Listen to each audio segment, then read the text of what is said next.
என்னோடய கார்டனில் இருக்கக்கூடிய பிங்க் ரோஸஸ் பாருங்கள். எல்லாம் லாஸ்ட் இயர் எல்லாம் நிறைய ரோஸ் எனக்கு பட்டு போச்சு.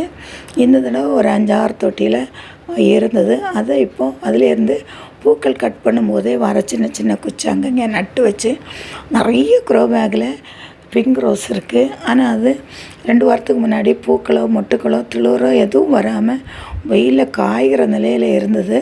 நான் லாஸ்ட் வீக்கு அதுக்கு எல்லா செடிகளுக்கும் மண்ணை கிளறி கொஞ்சம் மண்புழு உரம், இந்த சோற்றுக்கற்றாழை சின்ன சின்ன பீஸாக கட் பண்ணி கொஞ்சம் காய்கறி வேஸ்ட்டு, பழங்கள் வேஸ்ட்டு எல்லாம் ஊற வச்சதையும் மாதிரி போட்டு மண் போட்டு கவர் பண்ணி வச்சுருந்தேன். இந்த வாரம் பாருங்கள் அவ்வளோ சூப்பராக துளிர் வந்து மொட்டுக்கள் வந்திருக்கு, பூவும் பூத்துருக்கு. ஃப்ரெண்ட்ஸ், நீங்களும் இதே மாதிரி சம்மருக்கு இந்த செடிகள் காஞ்சி போகாமல் இருக்க சோற்றுக்கற்றாழை அதை தண்ணியில் ஊற வச்சு தண்ணீரும் ஊற்றலாம், இல்லைன்னா சின்ன சின்ன பீஸாக கட் பண்ணி மூடாக்கு போடுங்க. ஃப்ரெண்ட்ஸ், சூப்பராக செடிகள் வளர்ந்து வரும். இதை பற்றிய கமெண்ட் சொல்லுங்கள். உங்களுக்கு பிடித்ததுன்னா லைக் பண்ணி ஷேர் பண்ணி சப்ஸ்கிரைப் பண்ணுங்கள். Thank you friends.